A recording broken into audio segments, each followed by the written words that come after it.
अस्सलाम वालेकुम, hope you guys are doing very well. तो मुझे जो है वो 2-3 दिन हो गए हैं, मैंने एमसीक्यूज़ की सीरीज़ पोस्ट नहीं की है, बट हम जो है वो आज वीडियो कंटिन्यू करेंगे और हमारे एमसीक्यूज़ की सीरीज़ को थोड़ा सा आगे बढ़ाएंगे। अब जो है वो हमारा ए सेक्शन चल रहा था, एमसीक्यूज़ में हमने शुरू किया था। अब हम इसका जो है वो मज़ीद 5 एमसीक्यूज़ हम डिस्कस कर चुके हैं। अब हम मज़ीद जो है वो A6 से हम शुरू करेंगे। अब इसके अंदर हमारे पास है डिवाइसेस, एडमिन, ETC, इक्विपमेंट्स और मोडेलिटी से रिलेटेड जो है हमारे पास क्वेश्चन है, जिसमें हमारे पास है, इसको मैं ज़रा जूम कर लूँ,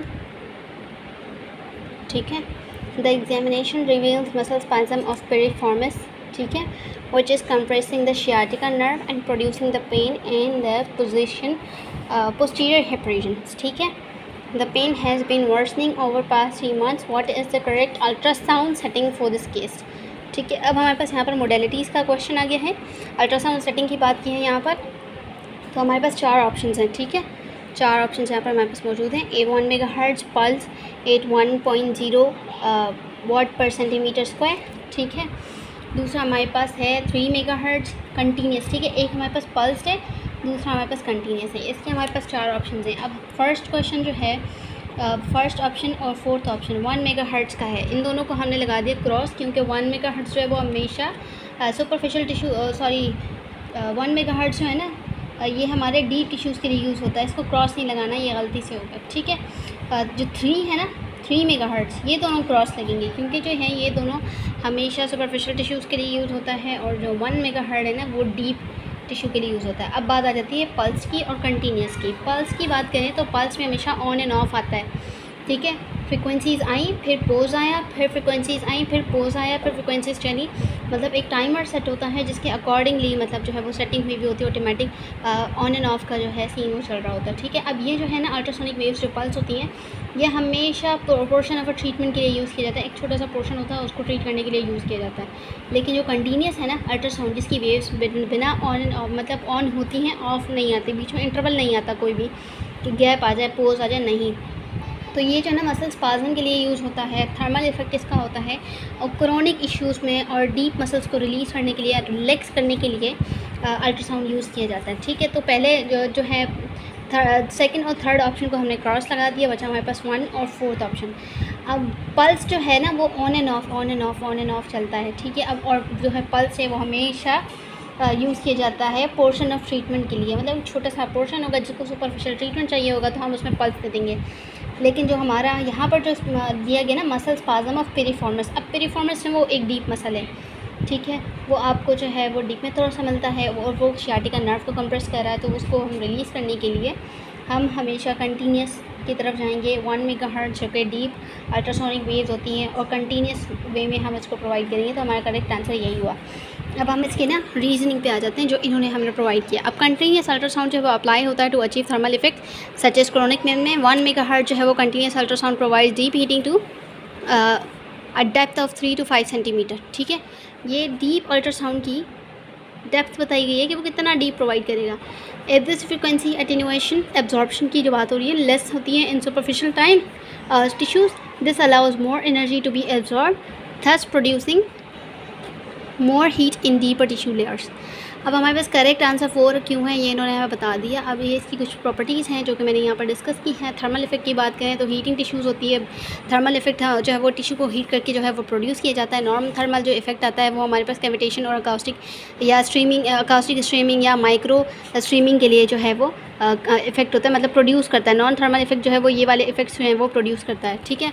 उसके बाद हमारे पास इनकरेक्ट ऑप्शन जो हमारे पास 3 है वो क्यों है, क्योंकि पल्स यूएस जो है वो यूज़ होता है when non thermal effects are decide. Non thermal जिनको हीट रिक्वायर्ड नहीं होती है, सुपरफिशियल टिश्यूज़ होते हैं, डीप में हमें नहीं जाना होता, उनको जो है वो नॉन थर्मल ट्रीटमेंट चाहिए होता है, तो फिर हम जो है वो पल्स यूज़ करते हैं, ठीक है। अक्यूट सॉफ्ट टिश्यू इंजरीज हो गई, और 3 मेगाहर्ट्ज़ फ्रिक्वेंसी होती है use for treatment of superficial structures 1 to 2 centimeter deep, ठीक है। While 1 megahertz frequency can reach tissues 3 to 5 centimeter deep such as piriformis. Deep है ना, ये डीप वेव प्रोवाइड करता है, तो इसलिए ये जो है वो पेरिफॉर्मिस को ट्रीट करने के लिए हमारे लिए राइट चॉइस है।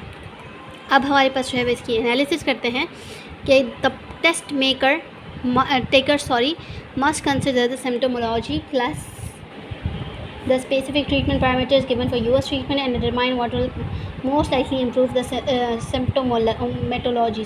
ये जो है ना जो बड़े वर्ड्स होते हैं हमेशा मुझे प्रॉब्लम करते हैं, ठीक है। The test maker must have sound knowledge of US properties including thermal and non thermal application. If this question was answered incorrectly तो आपको जो है वो अल्ट्रासाउंड ट्रीटमेंट की गाइडलाइंस को पढ़ लेना चाहिए। अब आपकी मर्ज़ी है, आप इस बुक में से पढ़ें, आपकी मर्ज़ी है आप किसी और बुक में से पढ़ें।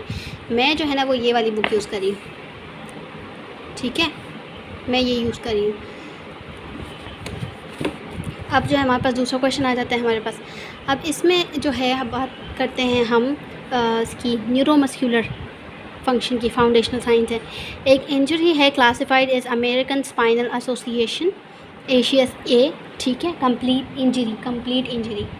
This lesion is below L1 making it cauda equina injury is to peripheral roots and nerves, a lower motor neuron injury. Because the regeneration is possible, some recovery of function can be expected, ठीक है। अब हमारे पास यहाँ पर choice दी गई है, spastic और reflex bladder होगा, ठीक है, या some recovery of function because damage of peripheral nerve roots, ठीक है, पेरिफेरल नर्व रूट्स यहाँ पर है, some recovery because peripheral nerve roots जो है वो डैमेज हुए हुए हैं, तो हमारे पास कुछ रिकवरी आ जाएगी, ठीक है। अब loss of motor function and pain and temperature. अब इन सब को ना पढ़ने से पहले हमें एशिया स्केल याद होना चाहिए। अब एशिया स्केल को हम लोग देख लेते हैं कि एशिया स्केल क्या होता है। ABCDE करके ना इसकी 5 रेटिंग्स हैं, ठीक है। ए में क्या होता है, कंप्लीट इंजरी हुई भी होती है, no sensory no motor function जो है वो सेक्रल सेगमेंट में प्रिजर्व नहीं रहता, मतलब ख़त्म हो चुका होता है S4 S5 तक। उसके बाद जो बी होता है वो इनकम्प्लीट होता है, जिसमें सेंसरी रहता है प्रिजर्व, बट मोटर फंक्शन जो है ना, सॉरी सेंसरी नहीं होता, लेकिन जो है वो मोटर फंक्शन जो है वो इसमें नहीं प्रिजर्व रहता बिलो न्यूरोलॉजिकल लेवल, जैसे कि इंक्लूड करता है सेक्रल सेगमेंट S4 और S5 के जो नीचे जो हमारे पास मोटर फंक्शन होता है ना, उसको जो है ये प्रिजर्व नहीं रखता, सेंसरी होता है, मोटर नहीं होता। अब सी भी इनकम्प्लीट होती है। अब मोटर फंक्शन जो है वो उसमें प्रिजर्व होता है न्यूरोलॉजिकल लेवल के बिलो, ठीक है। मोर देन हाफ ऑफ की muscles below the neurological level have a muscle grade less than 3, ठीक है, ये भी इनकम्प्लीट है। अब फोर्थ जो है वो हमारे पास D ग्रेड है। अब इसके अंदर ये भी इनकम्प्लीट इंजरी होती है। अब इसमें मोटर फंक्शन भी प्रिजर्व होता है बिलो द न्यूरोलॉजिकल लेवल, और एटलीस्ट हाफ ऑफ की मसल्स जो हैं वो below neurological level has a muscle grade greater than और इक्वल टू 3, ठीक है। जो हमारा MMT का ग्रेडिंग चार्ट होता है ना मसल का, उसकी यहाँ पे बात हो रही है, उसकी ग्रेडिंग की बात हो रही है। बस 5 जो है वो बिल्कुल नॉर्मल होता है, जिसमें सेंसरी और मोटर दोनों होते हैं, नॉर्मल होते हैं बिल्कुल।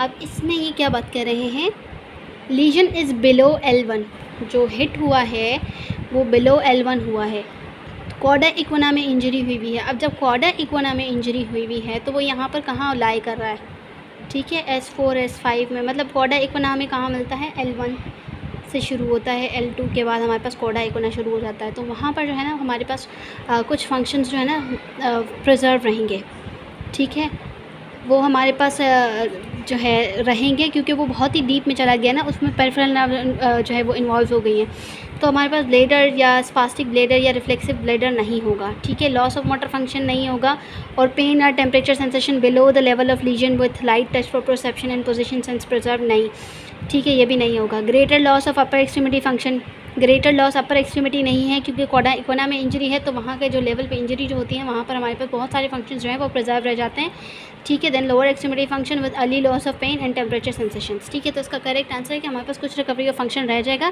क्योंकि डैमेज जो है वो पेरिफेरल नर्व रूट्स में है, सेंट्रल नर्व रूट्स में नहीं है, ठीक है। सेंट्रल नर्व रूट्स हमारे पास आ जाएगी C1 से लेकर C2 से फिर हमारे पास पूरी आ जाएगी। ये कॉडा इक्वाना की बात हो रही है। इसमें क्या है, स्पाइनल कॉर्ड लेजन है below L1, cauda equina injury हुई भी है। इसमें क्या होता है, injury to peripheral nerve roots और नर्व्स होती हैं, रूट और नर्व्स होती हैं, लोअर मोटर न्यूरॉन इंजरी है। अब यहाँ पर रीजनरेशन पॉसिबल होती है कॉडा इक्वाना में, इसीलिए हमारे पास जो है वो रिकवरी पॉसिबल होती है as compare to other level of injuries, ठीक है। अब यहाँ पर क्या है, इनकरेक्ट चॉइसेस, स्पास्टिक ब्लैडर या रिफ्लेक्सिव ब्लैडर जो है वो एसोसिएटेड होता है अपर मोटर न्यूरॉन में, तो इसीलिए जो है वो हमारे पास ऑप्शन 1 जो है वो रॉन्ग है, ठीक है।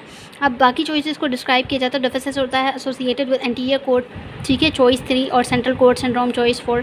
3 और 4 दोनों जो है वो हमारे पास एंटीरियर कोर्ट सिंड्रोम या सेंट्रल कोर्ट सिंड्रोम होते हैं, तो ये हमारे पास नहीं आएंगे, क्योंकि हमारी जो है वो पेरिफेरल रूट और नर्व पर इंजरी आई है, और उस लेवल पर रीजनरेशन जो है वो पॉसिबल है। अब यहाँ पर क्या है, क्वेश्चन ये जो रिकॉल करता है न्यूरो एनाटमी को, including where the spinal cord ends in the column to become cauda equina. Also the test taker must understand the difference between upper and lower motor neuron injuries. ठीक है, upper motor neuron injuries जो हमारे brain के अंदर होती हैं, school के अंदर होती हैं, और वो जो हमारी स्पाइनल कॉर्ड में सेंट्रल नर्व रूट्स पर आती हैं, और लोअर मोटर न्यूरॉन इंजरी हमारी जो वो पेरिफेरल नर्व रूट्स पे आती हैं, वहाँ से इंजरी होती है। ठीक है, इसका जो है मज़ीद डिटेलिंग जो है कॉन्सेप्ट अपर और लोअर का, ये मुझे बड़ी देर से समझ आया था, क्योंकि बहुत मुझे न्यूरॉन एनाटॉमी बहुत मुश्किल लगती है, तो मुझे अपर और लोअर मोटर न्यूरॉन जो है उसको सेपरेटली समझना पड़ा था। तो मैं उसके ऊपर जो है वो एक सेपरेट टॉपिक जो है वो है, तो उसको हम बाद में कवर करेंगे। अब हमारे पास आ जाते हैं बाकी चीज़ें आ जाती हैं। ठीक है, ये हमारे पास फिर डिवाइसेस हैं। ठीक है, टीचिंग, रिसर्च और रोल्स की बात करें। अब हमारे पास पेशेंट आया, अब टीचिंग और रिसर्च की बात हो रही है। अब हमारे पास एक पेशेंट है विद हेमीप्लेजिया, 1 सेकेंड। ठीक है, पेशेंट है with hemiplegia receives a new ankle foot orthosis. अब द पेशेंट इज़ ओवरवेल्म्ड है विथ टू मेनी पेशेंट्स जो हैं वो फिजियोथेरेपिस्ट ओवरवेल्म्ड है। Patient asked the physical therapist student to take over. अब पेशेंट जो है वो फिजियोथेरेपिस्ट जो है वो थोड़ा सा घबरा गया और उसने जो है वो स्टूडेंट को बोल दिया कि तुम टेक ओवर कर लो। अब ये स्टूडेंट का फर्स्ट एफिलिएशन है, सेकंड डे है, first affiliation for second day है, and she has never performed an orthotic checkout for a patient with an AFO ankle foot orthosis के पेशेंट पे कभी उसने कोई असेसमेंट या चेकआउट किया ही नहीं है। तो the supervising therapist will be in the same vicinity treating other patients. ठीक है, वो सेम ही जगह पर होगा, दूसरे पेशेंट्स को देख रहा होगा। तो अब इसमें क्या करना चाहिए, delegated to student who would call out to the supervisor if problem arise. ठीक है, अब ये क्या है, अब वो जो स्टूडेंट है वो दूसरे स्टूडेंट को बोल देगा कि तुम्हें पता है ना, या फिर ऐसा करो तुम जो है वो सुपरवाइज़र को बुलाना, सुपरवाइज़र पे हम जो है वो उसको बोल देते हैं, वो चेक कर लेगा। डेलीगेटेड टू अनदर फिजियोथेरेपिस्ट, या ये सब फिजियोथेरेपिस्ट बिजी है तो हमें किसी दूसरे फिजियोथेरेपिस्ट को बुलाना चाहिए। Delegated to the physical therapy assistant who is working nearby, अब जो फिजियोथेरेपी असिस्टेंट है उसको बुला लिया जाए ताकि जो है वो असेसमेंट कर ले जो करीब में हो। Not completed now and the patient send back to his her room. अब जो असेसमेंट है वो हुआ ही नहीं, उसको कमरे में वापस भेज दिया कि आप जो है वो जाके रेस्ट करें। अब इसमें जो बेस्ट ऑप्शन है ना, मतलब ये टीचिंग और रिसर्च, कभी भी वो काम ना करिए जो आपको नहीं आता। ठीक है, अगर आपको नहीं आता ना पेशेंट का असेसमेंट करना, आप अपने सीनियर को बोल दें, फिजियोथेरेपिस्ट को, कि जो है वो आप ये देख लें कोई ऐसा जो भरोसेमंद हो, जिसको आपके जो है ना वो पता हो कि इसको पता है ये जो है वो पेशेंट को देख सकता है, तो मुझे इसी को देना चाहिए। एक रिस्पॉन्सिबल पर्सन होना चाहिए। ठीक है, आपको पता है आपको नहीं आता और आपके फ्रेंड को नहीं आता, आप अपने फ्रेंड को कहते हो थोड़ा तुम कर लो थोड़ा मैं कर लूँ, तो ये जो चीज़ होती है ना ये बहुत गलत होती है, इससे पेशेंट का केस ख़राब हो जाता है। तो ये हरकतें हमें नहीं करनी चाहिए, हमें जो है वो थोड़ा सा पेशेंट के मामले में एहतियात बरतनी चाहिए, एहतियात रखनी चाहिए, हमें इस तरह की फजूल हरकतें नहीं करनी चाहिए। ठीक है, उसके बाद जो है ये रिस्पॉन्सिबिलिटी सबसे पहले जो है ना वो फिजियोथेरेपिस्ट की आती है, उसको ऐसे स्टूडेंट को देना ही नहीं चाहिए जो सेकंड डे पर है। इवन अगर उसका सेकंड डे नहीं भी है तो उसको ये इतनी बड़ी रिस्पॉन्सिबिलिटी नहीं देनी चाहिए। ठीक है, उसके ऊपर प्रॉपर सुपरविजन होनी चाहिए। हमारे पास तीसरा क्वेश्चन आ जाता है मस्कुलोस्केलेटल इंटरवेंशन का। अब इसमें हमारे पास जो है वो एक पेशेंट है, has been diagnosed with acute synovitis of the temporomandibular joint. ये जो जॉइंट में है इसकी जो है कॉम्प्लिकेशन है, साइनोवाइटिस है। अर्ली इंटरवेंशन जो है शुड फोकस ऑन किस चीज़ पर होना चाहिए। ठीक है, अब जो है हमारे पास एक्यूट साइनोवाइटिस क्या है। साइनोवाइटिस सबसे पहले जान लेते हैं, इन्फ्लामेशन होती है साइनोवल मेम्ब्रेन की, जिसमें हमारा ओवर स्ट्रेचिंग की वजह से या स्ट्रेन की वजह से या किसी भी मतलब रीज़न की वजह से इन्फ्लामेशन पेशेंट को जो है वो हो गई है, एक्यूट स्टेज में है, तो हमारी जो है वो प्रॉपर इंटरवेंशन क्या होनी चाहिए।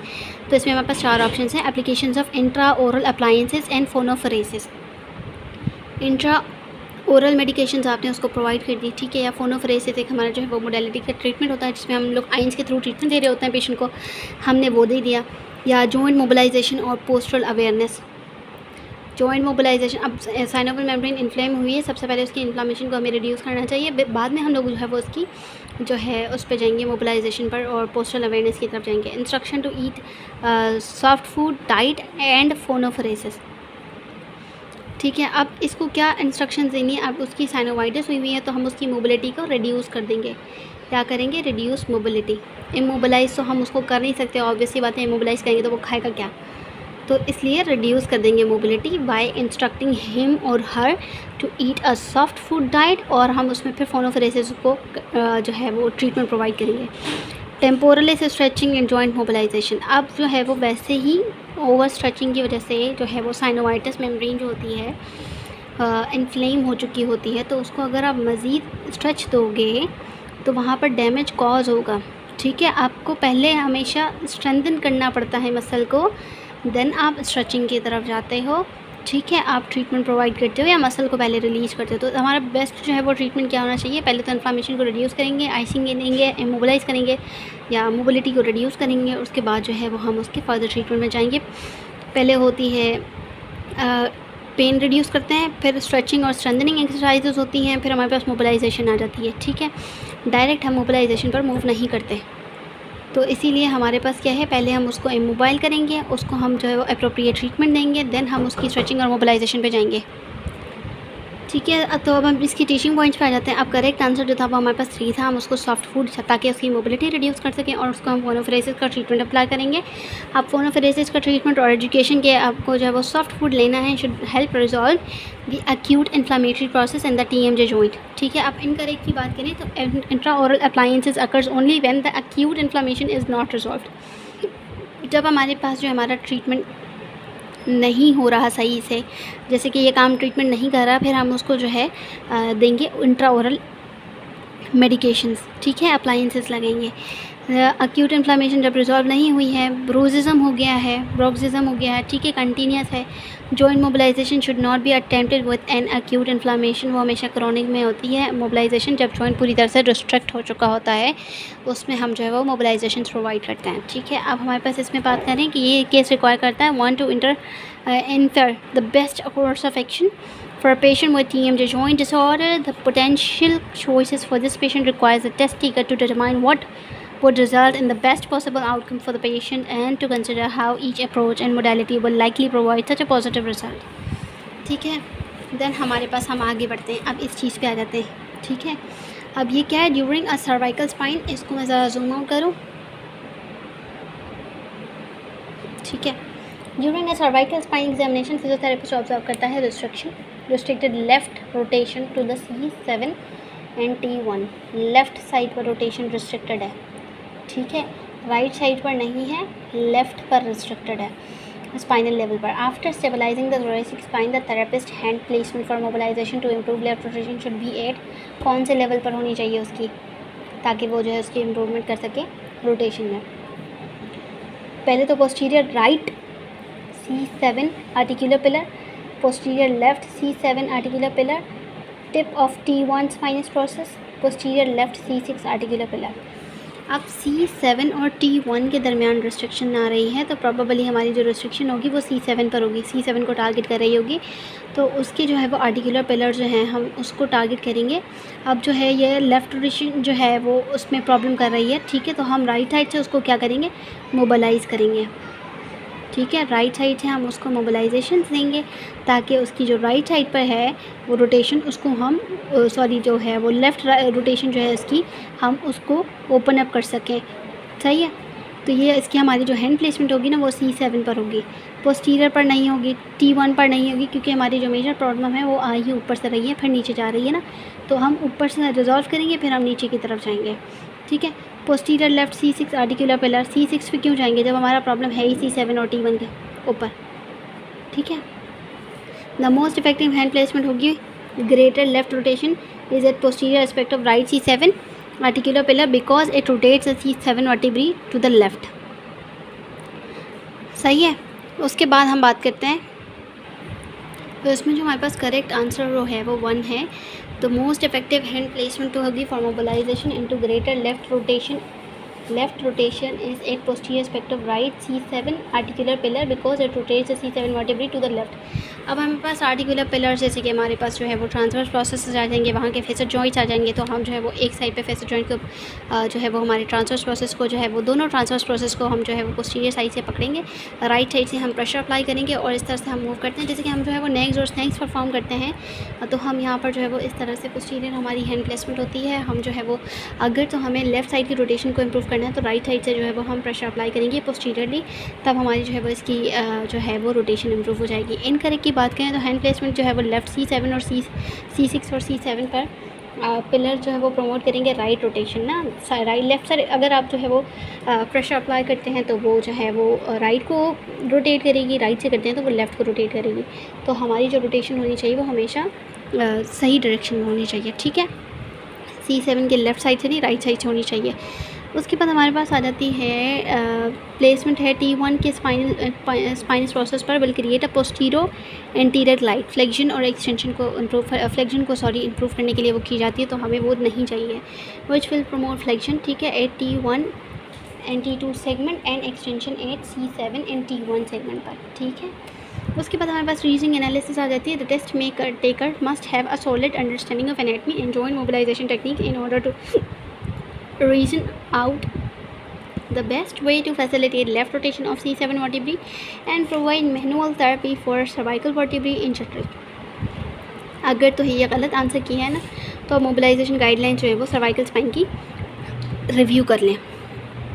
Maitland technique mostly commonly use की जाती है हमारी जो है वो यूजुअली जॉइंट्स को मोबिलाइज़ करने के लिए। मुल्लिगन भी किया जाता है, लेकिन मुल्लिगन जो है वो सब एक तो बेस्ट है, ठीक है, लेकिन मुल्लिगन जो है वो बहुत ही अंडररेटेड मोबिलाइजेशन टेक्निक है। मोस्टली जो है वो उसको यूज़ किया जाता है मेटलैंड को। तो आपकी जिसमें भी जो है हैंड्स ऑन ज़्यादा अच्छा है, जो आपको ज़्यादा इफ़ेक्टिव लगता है, आप वो जो है ट्राई करें और उसके अकॉर्डिंगली पेशेंट पे ट्रीटमेंट पे जो है वो आप अप्लाई करें, ठीक है। ये मेरे ख्याल से जूम आउट हो गया है, जिसकी वजह से थोड़ी सी चीज़ें नज़र नहीं आई हैं। आप जो है यहाँ से देख लें, ठीक है। अब जो है वो हमारे जो है 5 MCQ जो है वो कंप्लीट हो चुके हैं। वीडियो थोड़ा सा लंबा गया है। अब वीडियो जो है वो लंबा इसलिए गया है क्योंकि हमने एक MCQ को कवर नहीं किया है, सिर्फ हमने उसकी बेटर अंडरस्टैंडिंग की है, हमने उसके चारों ऑप्शंस को पढ़ा है। तो इन केस इससे रिलेटेड अगर आपके 2 या 3 सवाल आ जाते हैं तो आपको जो है वो ईज़िली समझ आ जाएगा। क्योंकि जब मैं अपनी कमीशन की प्रिपरेशन कर रही थी ना, तो मैं जो है वो प्रिसाइज़ वे में पढ़ रही थी, तो ये बेस्ट वे है प्रिसाइज़ली किसी भी चीज़ को, किसी भी टॉपिक को कवर करने का। क्योंकि आप जो है वो पूरा का पूरा नहीं जा सकते हो, पूरी बुक्स आप दोबारा से नहीं पढ़ सकते हो 5 सालों की। तो जो है ये एक बेस्ट वे होता है किसी भी चीज़ को पढ़ने के लिए, रिव्यू करने के लिए प्रिसाइज़ली, ठीक है। अब उम्मीद करती हूँ कि आपको चीज़ें समझ आई होंगी। अगर कोई चीज़ समझ नहीं आई है तो प्लीज़ कमेंट सेक्शन में बता दीजिएगा, या कोई ऐसी चीज़ जो आपको लगी हो कि मैंने गलत बोली है तो आप मुझे वो भी बता दीजिएगा, ताकि मैं नेक्स्ट टाइम जो है ना वो एक स्ट्रॉन्ग एविडेंस लेकर आऊँ कि मैंने क्या बोला था और क्यों बोला था, ठीक है। और उसके अलावा जो है आपसे मिलते हैं नेक्स्ट वीडियो में, तब तक के लिए सी यू सून, अल्लाह हाफ़िज़।